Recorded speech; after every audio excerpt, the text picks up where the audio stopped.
एक ऐसा आदमी जो दरियागंज की गलियों में भटक रहा था, हाथों में थैला और थैले में भरे कैसेट्स, लोगों को गाने सुनवाता हुआ बस एक उम्मीद के साथ कि कल कुछ बड़ा होगा। आज वही आदमी का सपना एक ऐसी कंपनी में बदल चुका है जो दुनिया की सबसे बड़ी यूट्यूब एम्पायर बन चुकी है, टी सीरीज, जिसके पास करीब 300 मिलियन सब्सक्राइबर्स है और जिसका बिजनेस बॉलीवुड से भी बड़ा बन चुका है। पर सवाल ये है, ये एम्पायर बना कैसे? इसके पीछे का बिजनेस मॉडल क्या है? और सबसे बड़ा सवाल, गुलशन कुमार की मौत के बाद भी कैसे टी सीरीज और भी ज्यादा पावरफुल बन गया? आज के इस वीडियो में हम सिर्फ फैक्ट्स नहीं दिखाएंगे, हम टी सीरीज के बिजनेस मॉडल को लेयर्स में खोलेंगे। From cassette piracy to YouTube manipulation and how a single empire controls what you listen to. Gulshan Kumar एक ऐसा नाम जो आज भी म्यूजिक इंडस्ट्री का किंग माना जाता है, लेकिन उनका सफर स्टार्ट हुआ था एक छोटी सी जूस की दुकान से। ये जूस की स्टॉल उनके पिताजी चलाते थे दरियागंज में। गुलशन कुमार ने जब देखा कि कैसेट प्लेयर सस्ते हो रहे हैं, उन्होंने इसमें एक अपॉर्चुनिटी देखी जो किसी ने नहीं देखी थी, सस्ते भक्ति गीत रिकॉर्ड करना और बेचना। उस वक्त के एस्टैब्लिश म्यूजिक कंपनीज जैसे HMV सिर्फ हाई एंड बॉलीवुड म्यूजिक बनाते थे। गुलशन ने नया टारगेट पकड़ा, मिडिल क्लास भारत। भक्ति गीत, कव्वाली, रीजनल सॉन्ग्स जो मासेस सुनते थे, पर मार्केट इनको इग्नोर करता था। गुलशन कुमार ने गलियों में कैसेट्स बेचना स्टार्ट करा और 1990s तक टी सीरीज हर महीने 10 से 15 लाख कैसेट्स बेच रहा था और उनका मॉडल सिंपल था, लो कॉस्ट और हाई वॉल्यूम। गुलशन कुमार ने एक और काम किया जिससे उनका बिजनेस मॉडल एक्सप्लोड हो गया। उन्होंने नए सिंगर्स को प्लेटफॉर्म दिया बिना किसी स्टूडियो माफिया के। नदीम श्रावण, अनुराधा पौडवाल, कुमार सानू सब टी सीरीज के थ्रू आए। इंडस्ट्री में जहां एक आर्टिस्ट को ब्रेक मिलने में कई सालों लग जाते थे, टी सीरीज उन्हें एक एल्बम में लॉन्च कर देता था और हर गली और हर शॉप में उनकी आवाज घूमती थी। टी सीरीज तेजी से एक्सप्लॉइट कर रहा था और गुलशन कुमार सभी के नजरों में आने लग गए थे।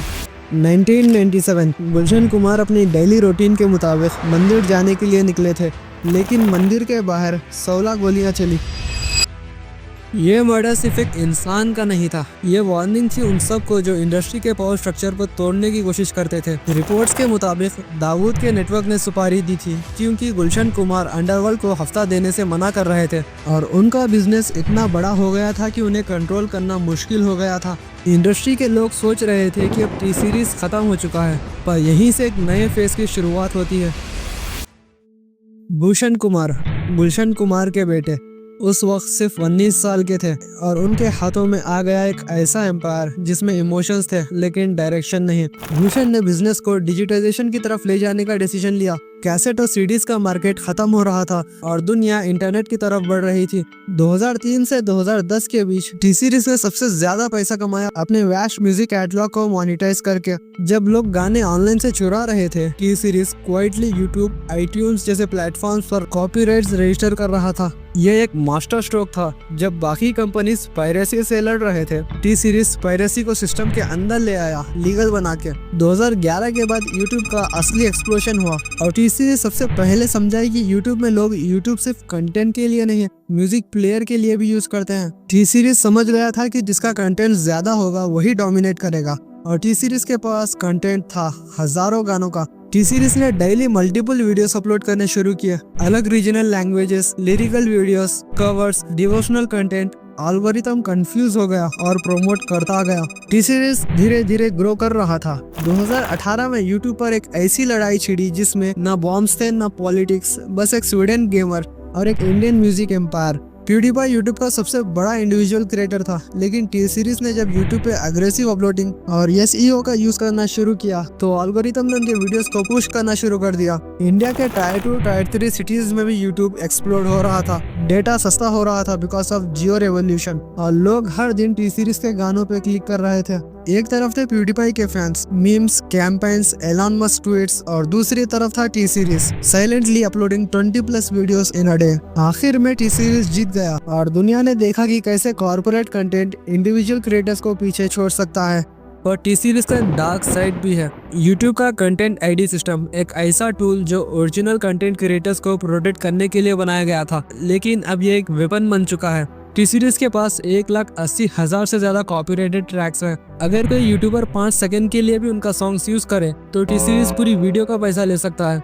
काफी क्रिएटर्स ने कंप्लेन किया कि उनकी वीडियो फेयर यूज के अंदर थी या रिव्यू कंटेंट था, लेकिन फिर भी टी सीरीज ने रेवेन्यू क्लेम कर लिया। ये एक साइलेंट मोनोपोली है जहां एक कंपनी बिना कुछ किए हजारों क्रिएटर्स का पैसा खा जाती है। बॉलीवुड में आज अगर आपको गाना रिलीज करना है तो या तो टी सीरीज के साथ डील कर लो या फिर घर जाओ। टी सीरीज के पास 70 to 80% बॉलीवुड म्यूजिक राइट्स हैं। वो डिसाइड करते हैं कि किसका गाना चलेगा, किस कंपोजर को काम मिलेगा और कभी कभी कौन सा आर्टिस्ट लॉन्च होगा।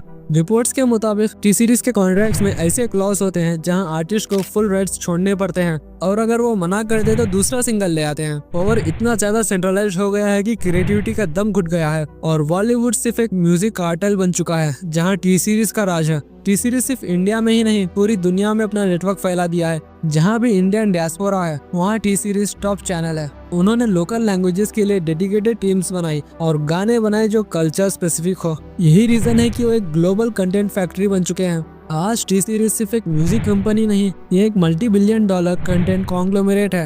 हर एम्पायर की एक अपनी कहानी होती है और हर एम्पायर के पीछे एक प्राइस होता है। टी सीरीज का एम्पायर आज दुनिया के हर एक कोने में फैला हुआ है। पर किस प्राइस पे? टी सीरीज ने जो डिजिटल स्पेस में अपना मोनोपोली बनाया है उसमें हर चीज कंट्रोल्ड है। कहाँ कंटेंट दिखाया जाएगा, किसकी आवाज होगी, किसकी वीडियो वायरल होगी। भूषण कुमार का विजन था और उस विजन ने टी सीरीज को एक ग्लोबल एम्पायर बनाया। लेकिन जब आप एक एम्पायर बनाते हो तो उसके नीचे काफी लोग भी दब जाते हैं। गुलशन कुमार ने अपने स्ट्रगल से एक ऐसी कंपनी खड़ी की जो सिर्फ एक बिजनेस नहीं, एक कल्चरल रेवोल्यूशन बन गई। उनका विजन सिंपल था, सस्ता म्यूजिक सबके लिए। और आज टी सीरीज दुनिया का सबसे बड़ा यूट्यूब चैनल है।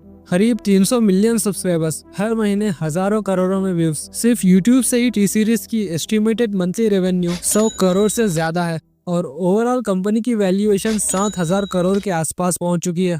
टी सीरीज के सक्सेस के पीछे सिर्फ एक कहानी नहीं है बल्कि कई ऐसे क्रिएटर्स की आवाज भी है जो कभी सुनाई नहीं देती।